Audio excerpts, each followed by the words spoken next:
All right. Well, welcome everybody. As I mentioned, my name is Danny Moss. I'm a staff officer on the professional development team at Alberta Teachers Association. Joining me as well is Christine Kwan from ERLC. Thank you so much, Christine. As I mentioned to those of you who joined a few minutes ago, we encourage you to use the text chat, the group chat, throughout the session if you wish to. It's a wonderful place to ask questions, to help answer and give ideas to your colleagues as well. And I see we've got people checking in that group chat from all over the province. Wonderful to see you all.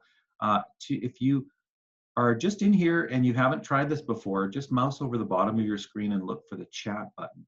When you mouse over the bottom of your screen, that Zoom menu will pop up. You'll see chat, and it'll open up on the right side of your screen. You're welcome to fire in some questions.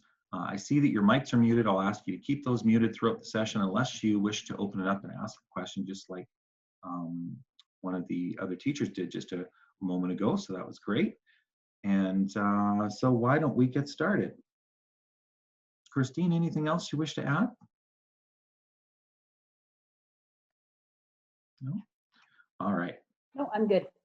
Okay. So for any people here, is there anybody here who really doesn't know what Flipgrid is at all? Because that's a really good place to start. You maybe have heard the term, you kind of heard a little bit, but you haven't really even seen what a Flipgrid is. I'm going to share, all right, wonderful. Thanks for admitting that, no problem.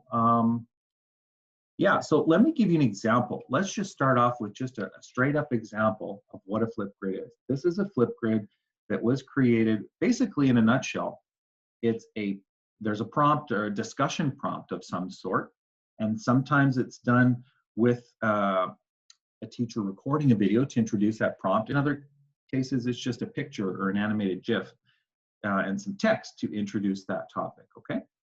And then what happens is people give their responses. And so in this particular Flipgrid, it's a staff, school staff, who have created a Flipgrid to say hello to their students who are also in remote situations. This looks like a US school division.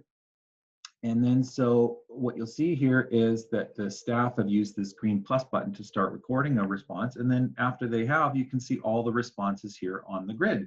And so what users can do is go through these after they've recorded and click on one. And here's an example.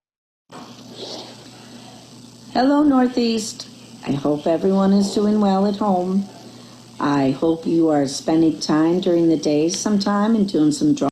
I'm just going to pause right there, and you can see she's put a little emoji on the page. She's put a little text on the page. She's recorded, in this case, from her phone.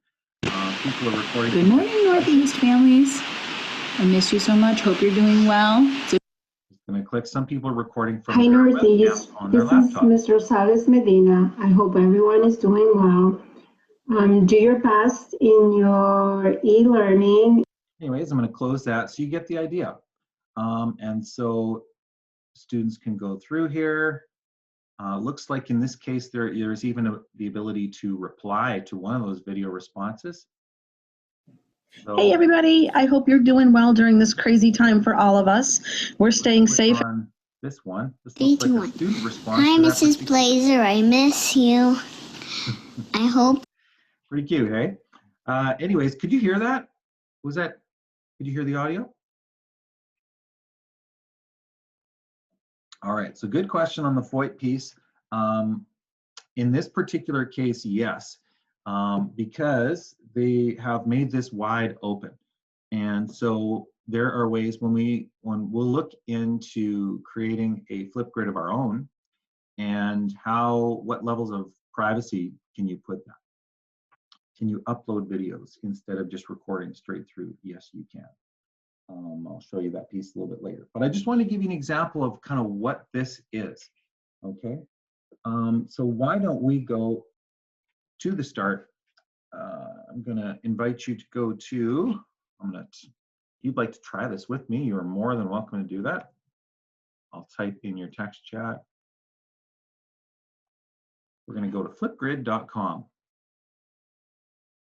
Now, when we get here, this is the place for the teachers to log in. It's also a place where students could theoretically come and enter in a special code to get in a special room. But we are going to use this to get started ourselves and hit the educator sign up button. John, I think you've spelt that URL a little bit wrong. Flipgrid.com. I'm not sure what Flipgrid, where that would take you, but wouldn't want to chance it. So on flipgrid.com, you go to the educator sign up in the upper right-hand corner. What's nice about this is if you have a school division Google account or Microsoft account, you can do that.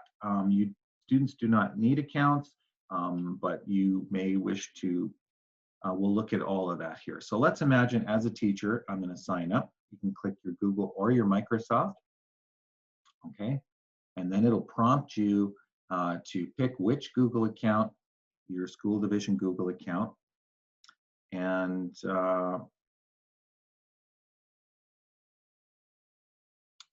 that will, everybody having luck viewing or getting to flipgrid.com? I see John may be having some issues getting to flipgrid.com. That could be, are you in your school right now? John, that could be, it's something you might want to talk to your IT department about unblocking that. This is also a good chance to ask your school divisions about Flipgrid and whether they're okay with that. I know in most, I spoke to an ed tech lead, a learning lead in Calgary Board of Education yesterday. He said, yes, they're fine with it. Edmonton Catholic, my former school division, they are fine with it. I believe Edmonton Public. Why do they want your age? They want to know that you are of age as a teacher and not signing up your own account as somebody who's a young student, creating an educator account. So if you don't want to put the exact date of your birthday, then just give it pretty close to the year and maybe January 1st. You're certainly breaking no laws by not sharing your exact birth date, but they just want to know that you're old enough to be a teacher. Okay, so just put that in there. I'm going to, instead of signing up, I'm just going to sign in. So it's a very quick process to sign up. It'll just gather that data from your Google or your Microsoft.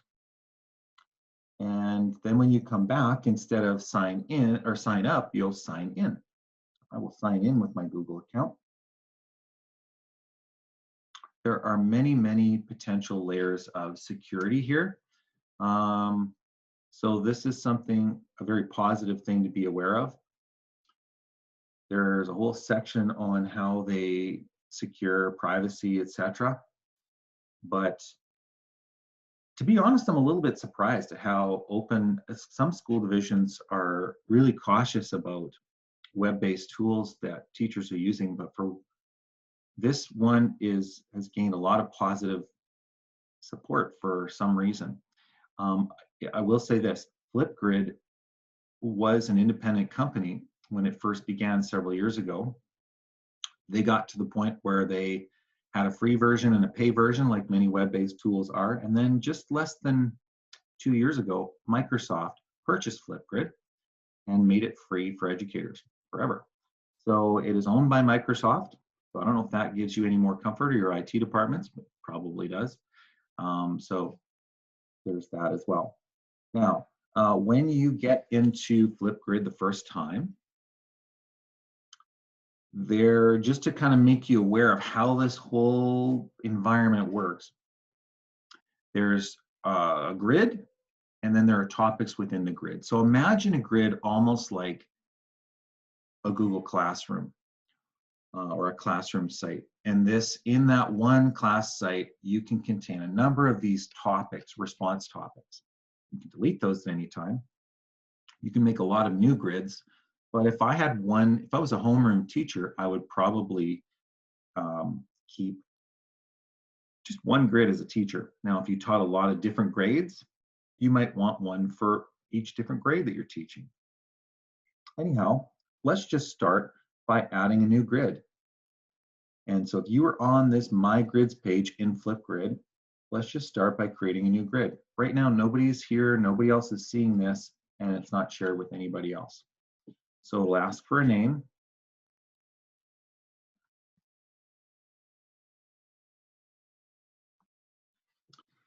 And what you'll see here is a couple of options. Now the public and PLC ones wouldn't recommend that for your students. This is more for staff or getting parents, if you want parents to check in. I've done this just for training purposes. If I were to create this one right now with public PLC, I could give you the code, you could all sign in and so on. What school email does, and I'll answer your question, Brand, because that's a good question. What school email does is this. Let's go through this one, okay? It will, the only people who will be allowed to sign into this particular grid with their Google or Microsoft account would be people with a particular email address. Now, I'm using Concordia, my Concordia University of Edmonton email address. And so in some cases where you have different teachers and students have a different ending after the @ symbol in their email, you have to put in both. So concordia.ab.ca is for staff, but the student one is, I'm just going to hit @student.concordia.ab.ca. So, and then I hit enter. That makes sense? So what we've got here are two endings of the email addresses, one for staff, one for students, if that is the case in your school division. And anybody with a Google or Microsoft account that has that ending on their email, on that Google or Microsoft account, will be able to post, okay? So they would have to sign in with their Google account.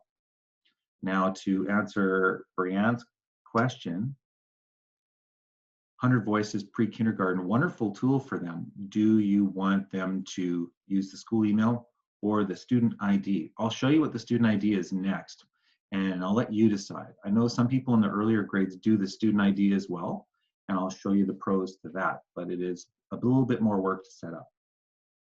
So I'm going to hit next.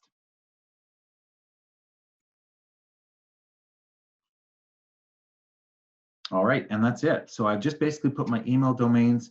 Now at this point, if I'm a Microsoft Teams user, I can click on the purple T there. If I'm a Google Classroom user, I could theoretically share that entire grid to my Google Classroom, because I know for me, you know, to have your students in multiple separate digital learning environments is a challenge, and it's probably not one I would recommend, especially now as everybody's getting used to this. So if it's Google Classroom is your jam, you can copy these links to the various topics you're doing in a Flipgrid and post them to your Google Classroom, these links, at any time that you want to. If you're D2L Brightspace and CBE, you know, you can just copy this link to the entire grid and you can put that in your D2L Brightspace classroom. And so rather than have students come here all the time, keep them coming to that learning hub, wherever that is for you, whether it's a website, whether it's one of these learning management tools like Google Classroom or Teams or Edmodo or wherever it might be, and do that instead. Anyways, I'm just going to hit go to my grid. So this is just the grid itself. This is kind of the shell, and they always start with one of these say hello. I'm just going to zoom in on my keyboard, on my screen a little bit. Control plus, by the way, good keyboard shortcut. If you're ever doing any instruction with kids, Control plus zooms you in. Control minus on your keyboard zooms you out a little bit. So they always give these say hello on Flipgrid. And this is the by default a topic that they choose, but you can add a new topic at any time. And so that is how you can get started with that grid, okay? Now I'm gonna go back to my grids because the question was asked, what about the student ID one, okay? Well, I'll show you what that looks like. When you go to add new grid, instead of using the school email, another alternative is create a specific list of student IDs. It will also generate a QR code. I'll show you how that works. So Mr. Moss, sample 2. In this case, I'm going to do the student ID one. And I'll hit next. Now what you'll see on this screen is you need to sort of create these student IDs. And you may wish to not put the student's entire name if we're thinking about privacy. So I could put my son's name. I could say Alex M. So that's not fully identifiable. And I could just have as a student ID, Alex M. Make sense? Hit add. Now, if you've got a lot of students or you don't want to do this manually, it will give you this link to download a Microsoft Excel CSV file that you can fill in and then use the, they'll show you a process for adding those that way. But I personally find this is really easy. Do you need to put a last name? Well, I don't know. Let's find out. I'll say Christine. What if I just leave it? Let's see if that works. Nope, looks like you need something. So even a letter, okay, will work. So that will work. And then basically what you do is you hit, once you've got your class roster in here, you hit next. So you're seeing the pros and the cons with this, and it will give you an option. There's your list. You can print individually or print a student list. And here's what that looks like. Now, it won't make a lot of sense for you to print these unless you're actually going to physically mail these.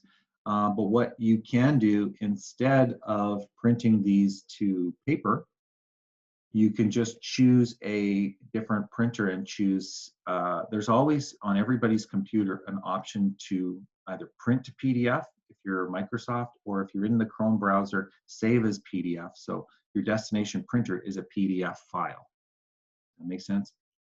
And then that way you can save that as a PDF. Or if you just don't want to print at all, you can cancel. And then you can just copy this information in your browser. I've just dragged, and I could copy, and then I could paste that into my own documents that I could email to individual parents. I wouldn't share all of these with everyone, but this is a way to do it, okay? And I'll show you how that works for the login. So for some, imagine a student in pre-kindergarten, to answer your question, Brianne, when instead of having to sign in with a special email and do things on the keyboard and mouse they might be not familiar with, they simply, when they go to flipgrid.com,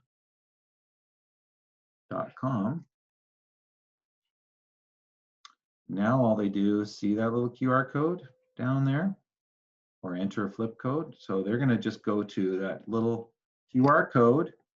Oh, you know what? Let me just stop my video. I'll show you how this works. Enter a QR code. Here it comes. And I'll show you a sample I have on my phone. And there it goes. I just held it up to the camera, and that logged me in. Okay, because that particular student, it was able to log into that grid. So with that in mind, you've seen two different ways to create your Flipgrid. Take your pick, whichever one seems to be easiest or best for you. You can do it either way. All right, I'm going to just close out of that. So I've got a few of these grids here. None of my students are in yet at this point, but let's take a look at this recorder tool, okay? So I'm gonna go into one of these sample ones, and I want to create, I'm going to go into it, and let's add a topic. So I'm going to start with a new discussion prompt here.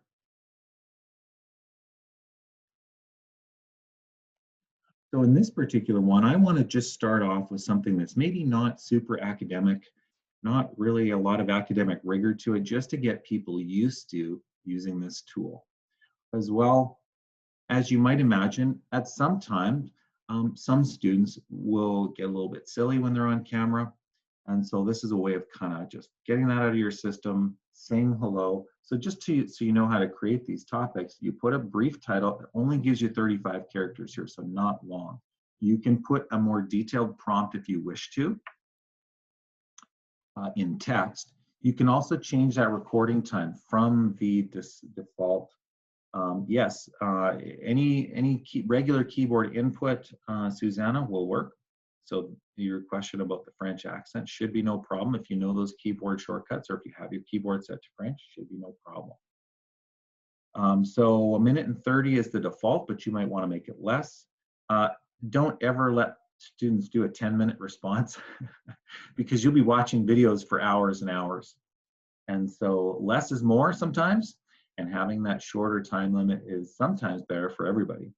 So it's really up to you, but you have that option. Really, the 10-minute piece is more for teachers who want to record an opening prompt that might be a bit more of a description of some sort. I'll leave it as 1:30 for student responses. I'm not going to put anything right now for a text prompt.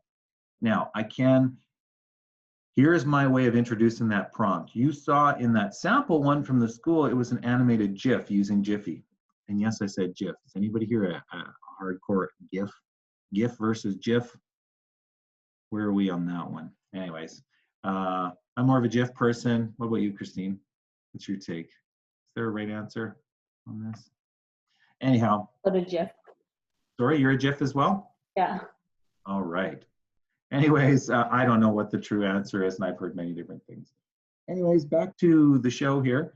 You can introduce in a lot of different prompts. In fact, you can even include, look at all these different things you can include. We're going to keep it simple here today, and I'm going to introduce it with a video prompt. And this is a great place to introduce the video recorder. So I'm going to just stop my video in Zoom, because I can't use my camera in more places than one.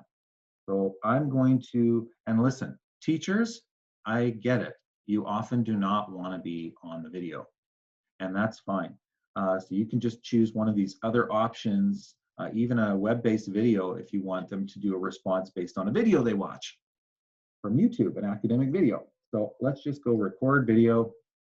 It's going to load up. It's going to ask your permission. Can we use your microphone and camera? That's a Chrome thing, and I'll say allow.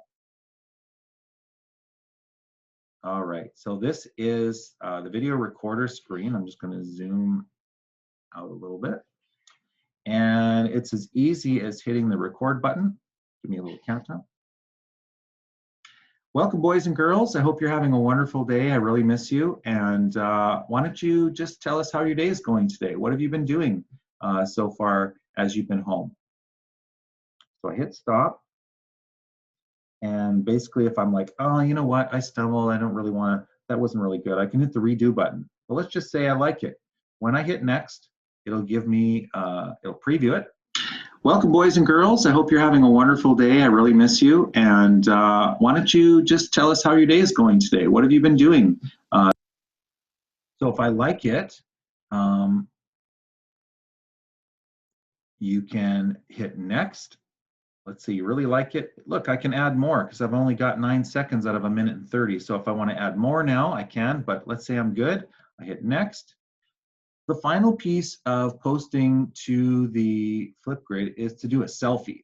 So you may have noticed on that one with all the different students, all the different teachers, they did these final selfies here before they were posted. So that's where that comes from. So just whatever you like. You want to add in extra things down here, you certainly can, but you hit next and chug-a-lug-a-lug, it's preparing it, it's updating it, hit complete, and now it is on. That is my prompt. And it's really the exact same process for the students to respond to that. But I'll just finish this off by hitting create topic. Oh, look at that. They make you add something here.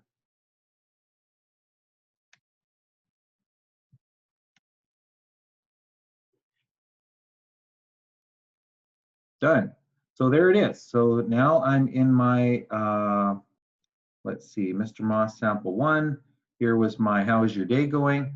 So now, at this point, I can share this topic with my students. So here is, I can hit view, and this is what it would look like for students. Oh, this is what you were talking about. Bad gateway, isn't that interesting? All right, well, I am sorry about that, everybody. I have no idea why that's happening. Maybe they're having so much traffic hitting their servers right now. That is certainly a possibility. But anyhow, if we want to share this now on our Google Classrooms or elsewhere, we look for this share button. Boom. Now, you decide how you want this shared with people. You can see all the options here. It's as easy as a link. Copy and paste, email, whatever you want with that link. You want to post it directly in your Google Classroom? It'll just prompt you to pick which Google Classroom you want to share it to. And do you want it as an assignment or just sort of a material? So you can decide that. And hit go. It'll give you, say hello on Flipgrid. It'll give that Google Classroom a prompt. Pro tip, if you're not ready for students to see this yet, instead of hitting post, choose schedule. The schedule post feature in Google Classroom is super, super good. So you can just, it'll only show up on that Google Classroom when you're ready for it. So if you want to work ahead and plan ahead, use the schedule piece. But I just, for fun here, I'm going to hit post. And it's done. And so if I click view, this is what it would look like on my Google Classroom. Here's my Google Classroom. I go into the classwork and I have this little, here it is. And so now this is what it would look like for students who would click on it. Let's see if it's still got a, oh, this bad gateway, isn't that something? Isn't that something? Is everybody else having the same thing? Is anybody else trying this particular one? Let me just, has anybody tried to see a sample one? Okay, well, sorry about that. I've never seen this happen before. Of course, it happens on live. Won't let you post at all. Okay, well, that's interesting. So they may be having some technical difficulties just due to high numbers of people.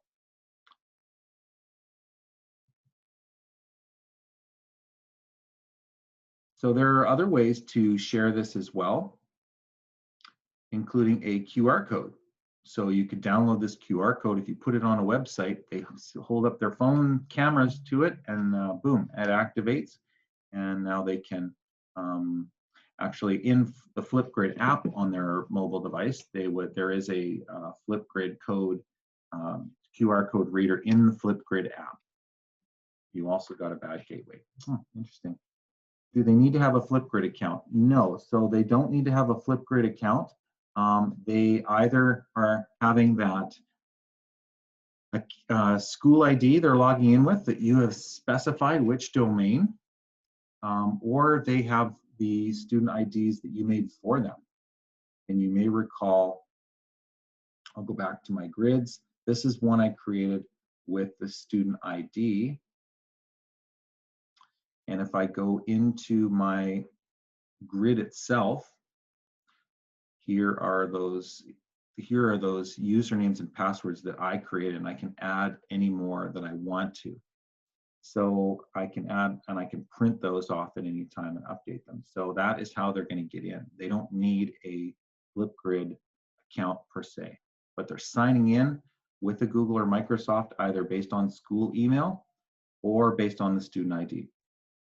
Can you share this activity? I'm not familiar with my blueprint, but really the nice thing about this, the entire grid or the individual topics are all just a link that you copy. So anywhere you can paste or post or type in a link, you can share these in that place. Does that make sense? So that is as easy as it works. So let me just go back to one of these samples and I'm going to go into a sample class and I'm going to view this as a student so you can see what it looks like from the student view. I'm going to hit view, also take this time. Oh, look at that. Good times, everybody. Let me just see here. Just want to make sure that it's not my browser.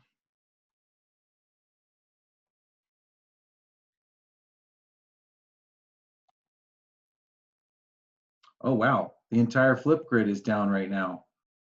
This is the same for everyone else. So why don't I just go back into Flipgrid, and I'll just do it as a new topic. I'll show you a bit more about the recorder.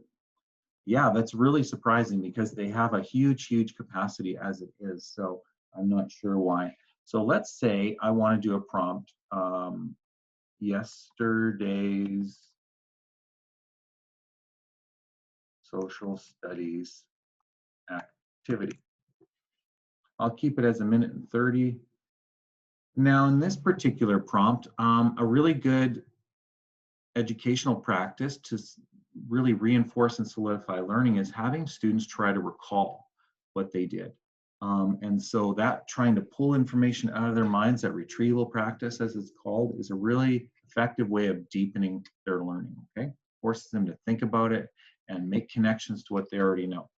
So what is one important idea you remember from yesterday's social studies activity? It might have been a video they watched, it might have been an article they read, it might have been them watching you explain something, it might have been some reading they did in a textbook, or depending on the grade. So I'm going to click record a video, and let me just try that again, and this time I'm going to remember to stop my video. So here's that recorder. So let's imagine now we're in the student mode and they're recording a response. Very similar. And this time, instead of just hitting the camera, I'll show you some of the other things that are in this recorder. So this is, there are some awesome filters. And so anything from some color ones, cool, warm. Check this one out at the end, the pixel. You may have students who don't really like the idea of being identified on the camera. Or maybe just for fun, they want to make themselves look like a Minecraft character. For whatever reason, this will give a little bit more anonymity. Will it take away? Will it distract people? That's for you to decide. But that is certainly an option you have. Or I can just hit clear filters. So there's that. I can also add text onto my screen as I'm going to record. So I'm setting this up, and I can move this around. I can also add those stickers. And there are various types of stickers I can put on this. I can move these around and resize them as I want to. So if any of this helps my recording, I can do that. Yeah, the text will last for the full video as far as I'm aware. Here's another neat thing. This is something that only you will see. It's a sticky note. Only the recorder will see this. If I want to make myself a couple of notes, speaking notes, so that I can kind of practice and be a little bit more fluent in my speaking, I can just give myself any notes I want to type up, and I can put them anywhere on my screen, even off to the side a little bit. However I want. I can do multiple notes if I need more than one. It's totally up to you. Nobody else sees these notes except you. Yes, how to Flipgrid that can be sent to families using Google Classroom. Ooh. There is a whole entire help section. They have a remote learning section as well, one with Flipgrid and Google Classroom specifically. I'll be sharing with you a lot of support resources here, but the parents won't really know. All they really need to know is to go into Google Classroom, click on that link, and then they just need to know how to then sign in and wherever it is. They'll need to know just how to sign in and how to record. And there are definitely some instructions for that. So whatever point I want, there's even drawing, there's even a whiteboard. If I want to, on a whiteboard, I can make a whiteboard that has all sorts of stuff on it. You can add a whole bunch of other stuff on this.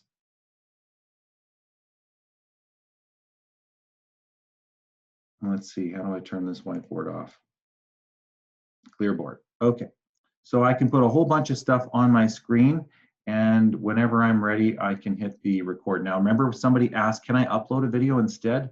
Yeah, right here. Here's an upload button. You've already done a video of some sort, you can upload it. And there are some options here. Usually you want to keep the audio on, but for some reason you might not want to. So it's very easy as a teacher. Check it out. I've got a 10-minute time limit. The whiteboard will last. So as you're recording, let's just give it a try here. So this is my Flipgrid video I'm using. I can turn on that whiteboard whenever I want, and I can add whatever I want to here. So I might be demonstrating a math. Not really that easy to do any typing with your mouse of inking, but it's certainly an option for you. And at whatever time I can hit pause, I can keep going. After I hit pause, I can say, oh, this is terrible. I want to redo the whole thing. Or I can hit next, and it'll give you that. So this is my Flipgrid video I'm using. I can turn on that whiteboard whenever I want, and I can add whatever I want to here. So that whiteboard will show up when I start it, when I stop it. Yes, the students can use the whiteboard in their Flipgrid responses. But it's also kind of thing where they can, let me just, I'll go add more. And whiteboard, I'm gonna clear the board. Get rid of that. So I can hold up, let's say I've done some math on paper.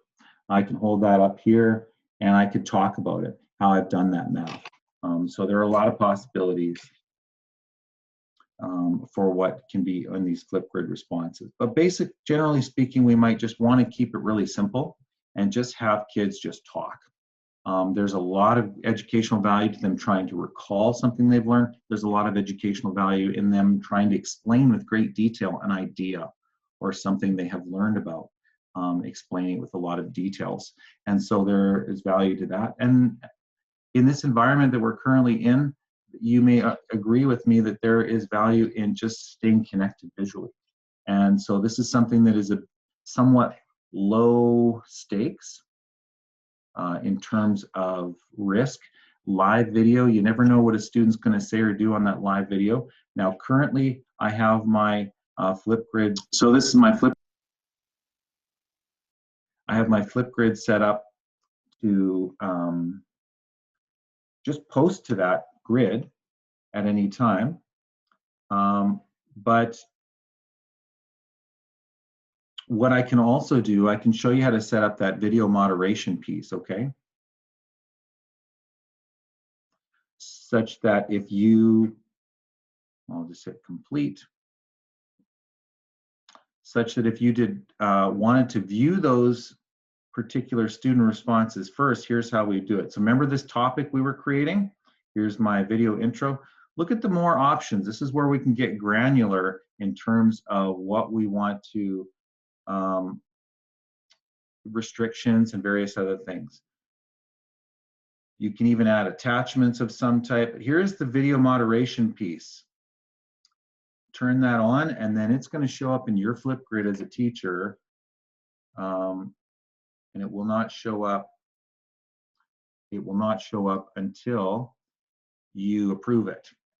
So that is careful what you wish for. Again, right now your Flipgrid is active. At any point you can go back into that and you can freeze it. It means it's not disappeared. They'll still be able to see it, but nobody will be able to add anything else to it. The hidden part is when you no longer want your students to see that particular topic on that grid. So you've been there, you've done that, you want to keep it, but you don't want them to see it. Okay, so that's what the hidden thing is for. You can set automatic start and stop dates. I'm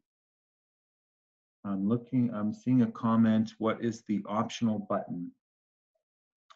I am not seeing that. So Suzanne, I'm not sure where that was. This was, so this is the status, the launch and freeze. Previous page, okay. I'm not sure. I'm just gonna keep showing some of these features here. So this is sort of in the more additional options you have as a teacher. You can make some different options. Do you want students to be able to respond to each other? Maybe not, maybe so, that's up to you. Some other options here. Do we really need to see a view count as to how many people have seen that video, watched it? That's up to you. I know kids are kind of interested in that. They're kind of in a YouTuber, I want to be a YouTuber kind of age. So them seeing their own view count for how many people watch their video might be interesting for them. Same thing with the likes, but I would leave that off. But that's just me. There is, if you really want, you can do a feedback piece in here such that you can assess their performance. So you can turn that on if you want to. You can, either the basic is the ideas and the performance. The customize, you can add different criteria that you want. I'm just going to leave that. So whatever point I am ready, I am going to hit create topic. Now, if I had wanted to go ahead and change that, I can go in and just look for this little pencil icon and see here once again, here's a reminder on how this can be shared. At any point in time, you can come into that topic, hit the share button, and these options will show up. Just copying the link is really, really easy. If you are ready to post it in another Teams or Google Classroom or to Remind, you can. This embed code piece will let you, if you have a website, you can click on that and you copy it. And then when you go to your class website, if it gives you an option to add something from an embed code, for example, in Google Slides or various other website creation tools, then the entire topic will be embedded right on that page. So there's another option that some of you might find interesting. All right, so where do you find topic ideas for this?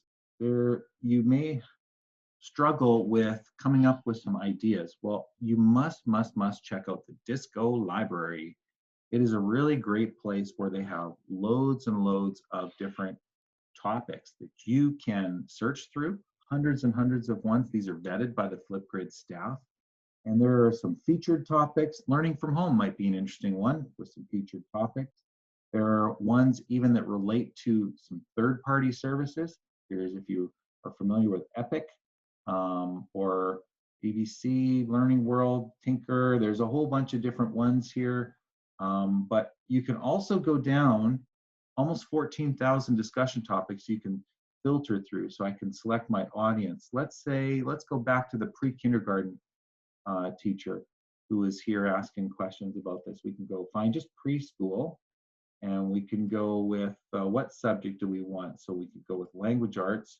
And now here are some of those. Here's one called Story Retell. So let's check this out. So in this case, there is some instructions here. And at any point in time, we can select a grid. If we like this, we can post this to our grid. So pick your grid and hit add. And now it's on my own Flipgrid. It's on one of my grids for my students to see.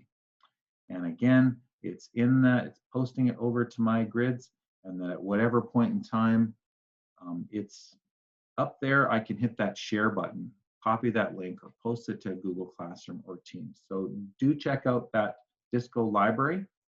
I'm going to hit the support resources really quick, so where you can kind of remember or find or learn more. This is just a start. This is enough to get you going with something simple, but there are a lot more things you can learn if you want.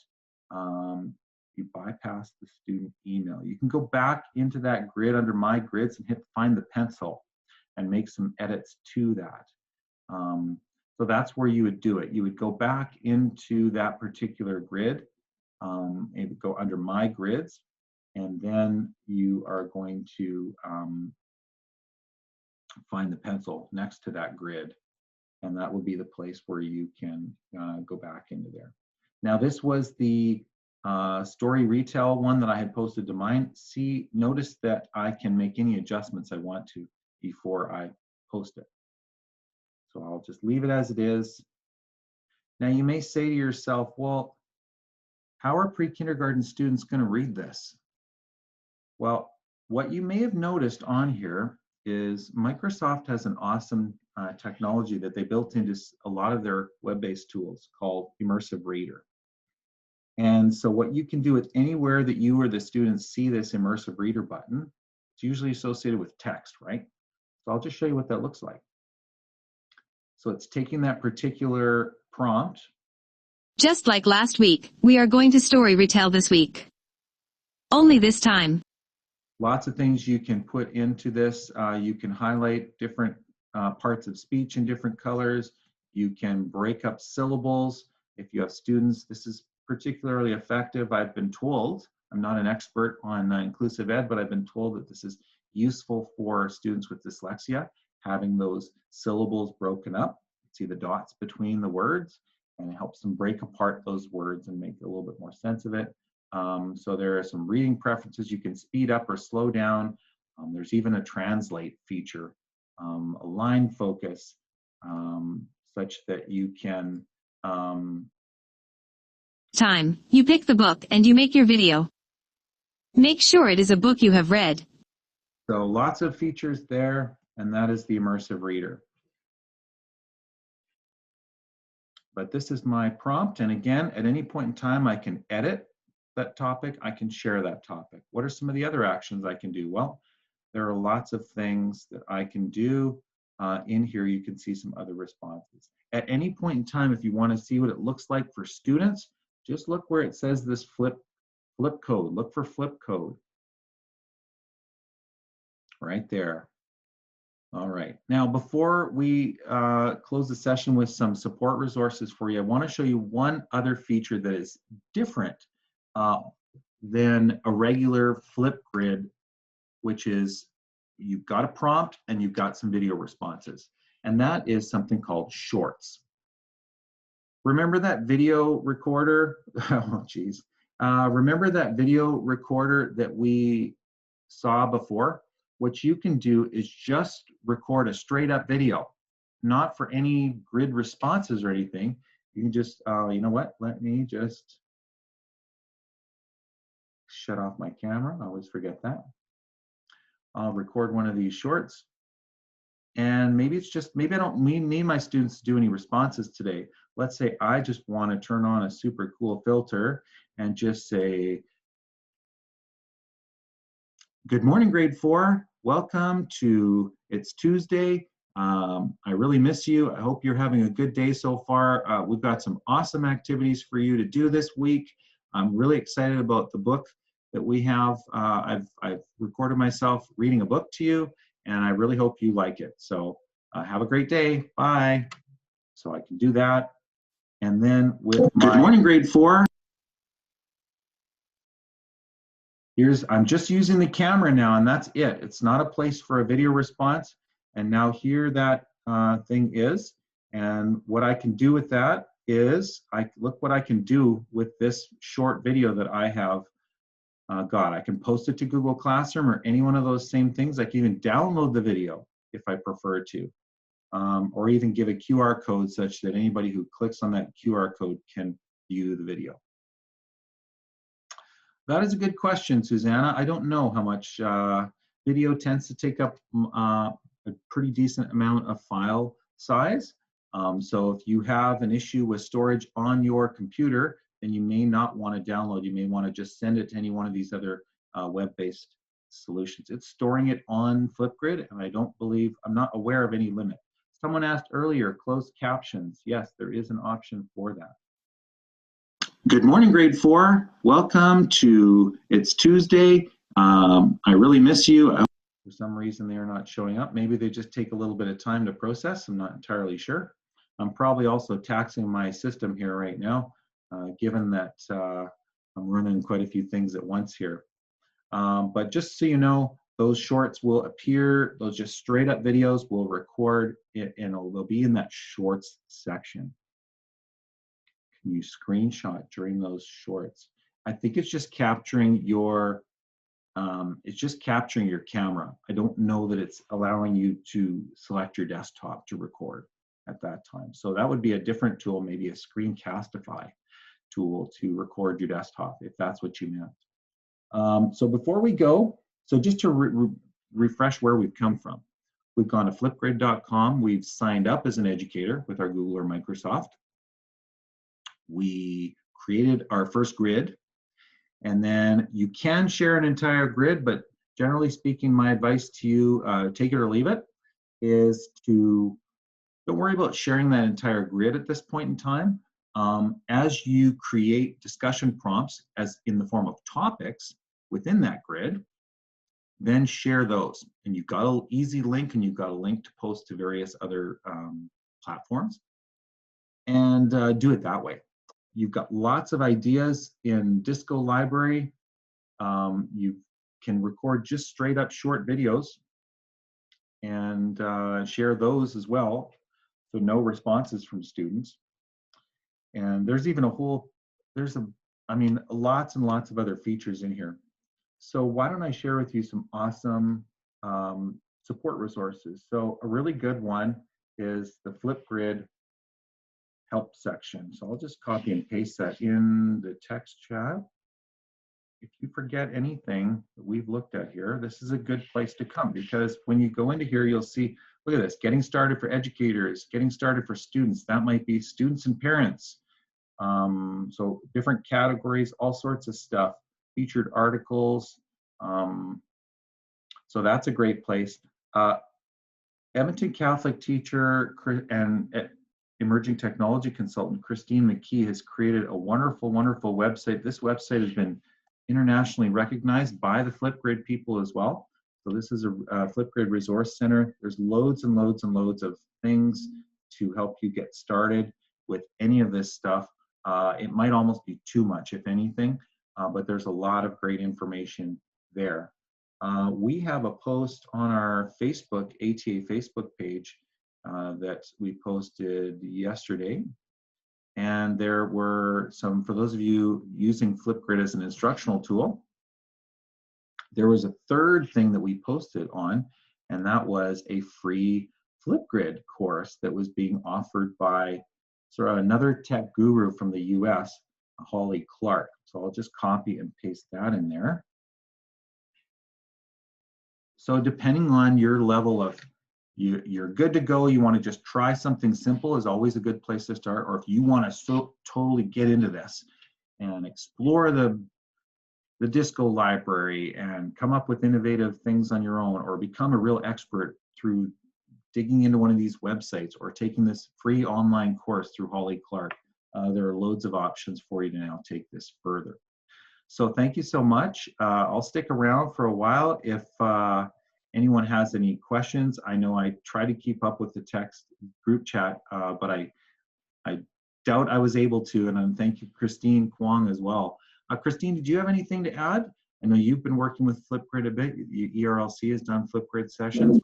No, not to put you on the spot or anything, but just... No, I guess there is one tip that I would mention that I did put in the chat, but I think when you're first starting, the grids and the topics, it can be a little bit confusing. So I always talk about the grids being sort of your classroom, or that's how you group a group of students or a class, and then the topics are like the assignments. Ah, right on. That's a great way to frame it. Absolutely. So Christine and I will stick around if anybody else has some questions. Otherwise, I'm going to stop the recording now. Give me one moment.